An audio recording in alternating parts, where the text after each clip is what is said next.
Welcome student, कैसे हैं आप सब। इसके जस्ट पीछे हम लोग आज का जो टॉपिक है उसका नाम है कार्बोनिल समूह की इलेक्ट्रॉनिक संरचना एवं प्रकृति, है ना। और आज हम लोग पढ़ने वाले हैं एल्डिहाइड तथा कीटोन में समवयता, ठीक है ना, आइसोमेरिज्म। लेकिन हमारा मेन टॉपिक रहेगा कार्बोनिल समूह की प्रकृति। इसके जस्ट पीछे हमने पढ़ा था कीटोन का नामकरण, और कीटोन का नामकरण के जस्ट बाद आता है समवयता। लेकिन समवयता ज़्यादा इंपॉर्टेंट नहीं लगता है मुझे, इसलिए हम लोग कार्बनिक समूह की प्रकृति को पहले पढ़ेंगे, उसके बाद समवयता को पढ़ेंगे, ठीक है ना। तो सीधा हम लोग चलते हैं कार्बनिक समूह की प्रकृति एवं संरचना में, ठीक है। तो पहले संरचना बताऊंगा, उसके बाद प्रकृति बताऊंगा मैं। तो संरचना में देखिए, सबसे पहले बात करते हैं हम लोग जो कार्बोनिल है, वो कार्बोनिल में क्या होता है कि कार्बनिक समूह में आपके पास कीटोन भी होता है, एल्डिहाइड होता है। जैसे कि कार्बन है, कार्बोनिल में कार्बन है, ऑक्सीजन का डबल बॉन्ड के साथ जुड़ा रहता है। यदि यहाँ पर एक हाइड्रोजन है और एक भी समूह है ना, ठीक है, तो ये हो जाता है आपका एल्डिहाइड। एल्डिहाइड ये तो आप जानते हो। और अगर कार्बन डबल बॉन्ड के साथ ऑक्सीजन जुड़ा है और एक दोनों तरफ आपका समूह हो जाता है, ठीक है, तो ये हो जाता है आपका कीटोन। क्या हो जाता है? कीटोन। तो दोनों में ही हम लोग हमारे पास कार्बोनिल समूह पाया जाता है ना। तो सीधा हम लोग चलते हैं कार्बोनिल समूह की, इसका संरचना कैसा होता है देखिए ध्यान से। पहले बात तो करते हैं हम लोग, यहाँ जो कार्बन होता है, ये जो कार्बन होता है, ठीक है, उसमें कौन सा संकरण पाया जाता है।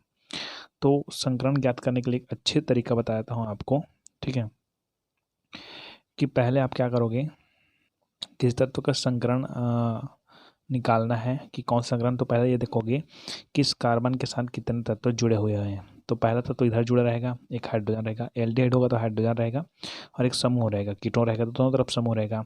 तो देखो, एक तरफ इससे जुड़ा होगा, एक हो गया, दूसरी तरफ इससे जुड़ा हुआ मतलब दो हो गया, और तीसरी तरफ ऑक्सीजन से जुड़ा हुआ मतलब तीन, मतलब तीन जने से जुड़ा हुआ है। चलो, तीन जने से जुड़ा हुआ है, ठीक है। प्लस प्लस इसके पास अयुग्मित इलेक्ट्रॉन युग्म कितने हैं, लोन पेयर कितने हैं इसके पास, ठीक है। तो देखिए, कार्बन के बाध्यम कोष में 4 इलेक्ट्रॉन होते हैं,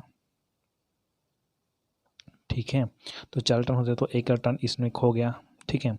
दूसरा इलेक्ट्रॉन इसमें खो गया, इस वाले बॉन्ड में, जी वाले बॉन्ड में, वाले बॉन्ड में। तीसरा इलेक्ट्रॉन ये वाला बॉन्ड में खो गया, और चौथा इलेक्ट्रॉन ये बॉन्ड में खो गया। तो चारों बॉन्ड क्लियर हो गया ना। तो इसके पास कोई लोन पेयर नहीं बचा, तो मतलब लोन पेयर की संख्या कितना है? 3। अर्थात कुल कार्बन में कितने संकेत कक्षक बनेंगे? 3 बनेंगे। तो 3 क्या बनेगा? एक एस बनेगा और 2 क्या बनेंगे? पी बनेंगे। तो क्या हो जाएगा इसके पास? sp2 संकरण हो जाएगा। अब इससे आपको समझ आ जाएगा कि कार्बन में कौन सा संकरण है, sp2 संकरण है। चलिए सीधा सीधा चलते हैं हम लोग कि कार्बोनिल समूह के कार्बन परमाणु, कार्बोनिल समूह के कार्बन परमाणु sp2 संकरित अवस्था में होता है। क्यों होता है ये बता दिया मैंने, ठीक है ना। अतः इसकी त्रिकोणीय समतली होती है, ठीक है। मतलब कहा जाए कि इनकी जो संरचना होती है, ठीक है, इनकी जो यहाँ पर लिखना भूल गया मैं, ज्यामिति संरचना या ज्यामिति, अतः इसकी ज्यामिति त्रिकोणीय सममिति होती है। क्यों? क्योंकि कार्बोनिल sp2 संकेत अवस्था में पाते हैं, sp2 में पाया जाएगा तो ऐसा बनेगा ना, ये ठीक है। तो ये क्या हो गया? त्रिकोणीय समतली होती है ना। अतः इसकी ज्यामिति त्रिकोणीय समतली होती है।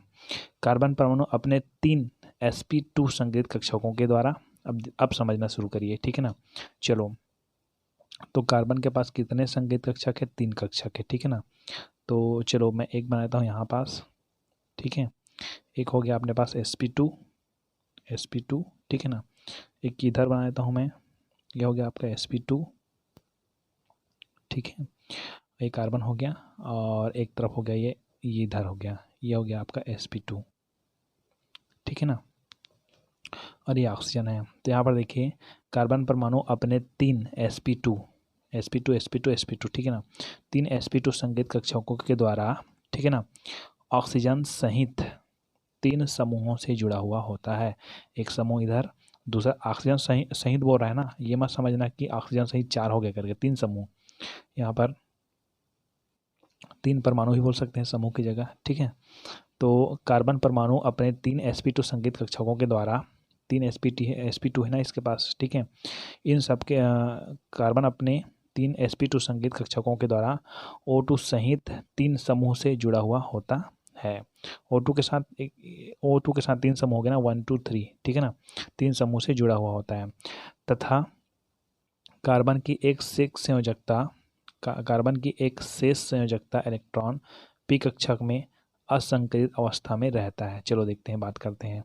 कार्बन का परमाणु क्रमांक कितना है अपने पास है 6। तो यहाँ पर देखते हैं 2 और कितना हो गया 4, है ना। इसका हम लोग इलेक्ट्रॉनिक भिन्नता निकालेंगे तो 1s² 2s² 2p4 ना, ठीक है। 4 2 6, सॉरी 6 है ना, 2 हो जाएगा यहाँ पर, ठीक है। 1s² 2s² 2p2, 2 4 2 3 6 हो गया कार्बन का, ठीक है। तो यहाँ पर देखो पी ऑर्बिटल कितने होते हैं हमारे पास, 3 होते हैं। पी एक्स होता है, पी वाई होता है और पी जेड होता है, ये आप 11 में पढ़े होंगे, है ना। तो यहाँ पर देखो इन्होंने एक एस कक्षक ले लिया है, एक एस कक्षक ले लिया है और एक पी कक्षक और एक पी कक्षक, मतलब 2 पी कक्षक हमारे लिए क्या हो गया है, खर्च हो गया है। क्यों? क्योंकि sp2 बनाया है, ठीक है ना। तो 2 पी कक्षक लगा और एक एक्स कक्षक बना, है ना। अब एक पी कक्षक खत्म, दूसरा पी, तो एक और पी बचा हुआ है ना अपने पास, ये दोनों तो निकल गया sp2 संकरण में, लेकिन एक पी और बचा हुआ है, ठीक है।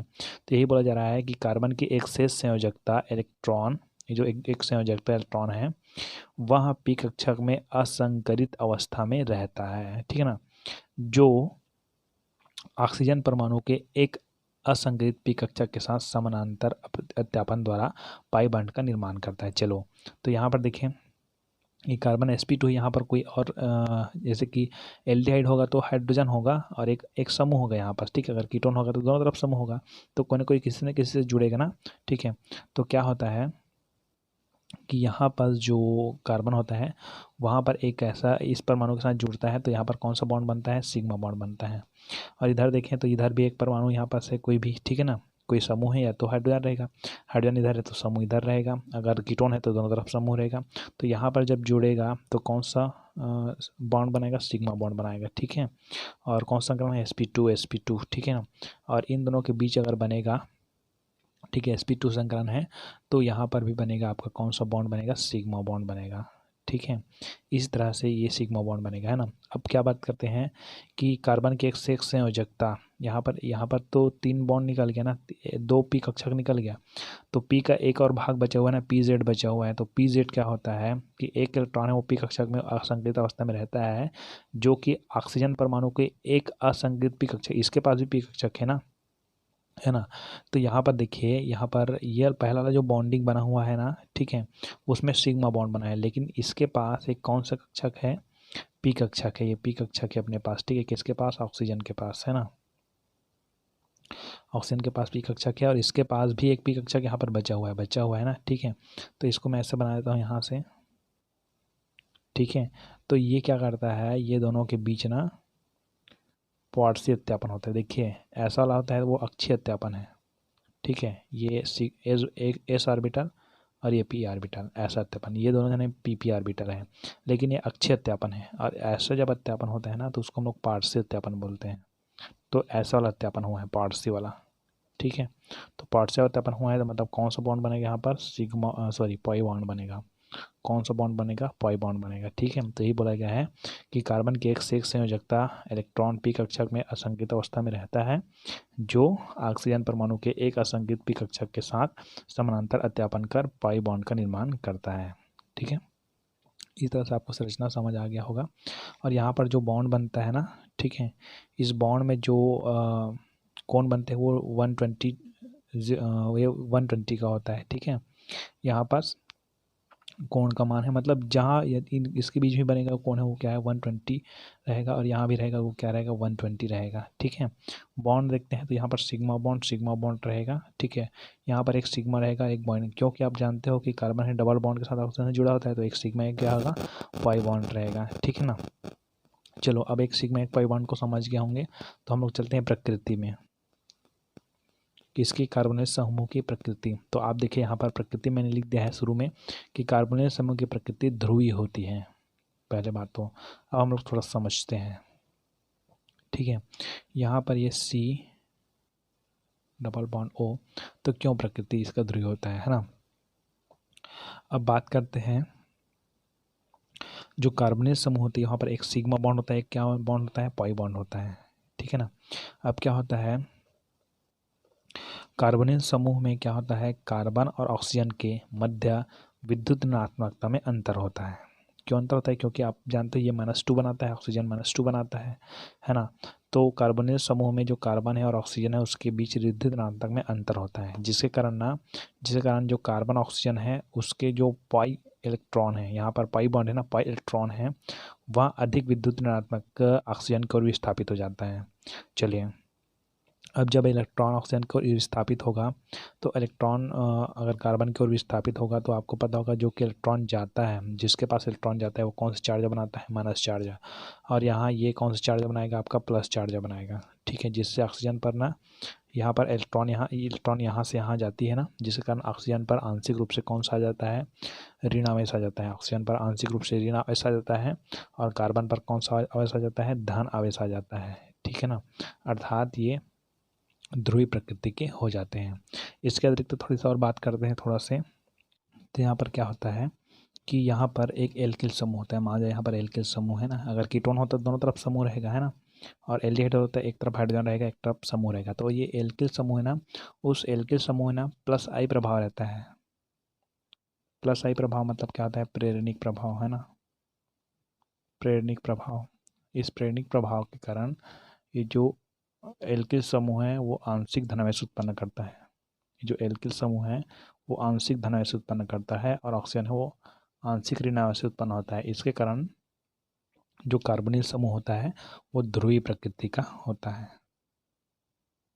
ध्रुवीय प्रकृति का होता है, ठीक है। ये ध्रुवीय प्रकृति होने के कारण है इसका। और ये आई प्लस आई प्रभाव है, ये प्रभाव आप देखे होंगे बहुत जगह, ठीक है। प्रेरित करता है ये, ठीक है। और आप बहुत जगह वीडियो इसका प्रेरणिक प्रभाव का वीडियो भी बहुत जगह अपलोड करके रखा हूँ मैं, वहाँ देख लीजिएगा।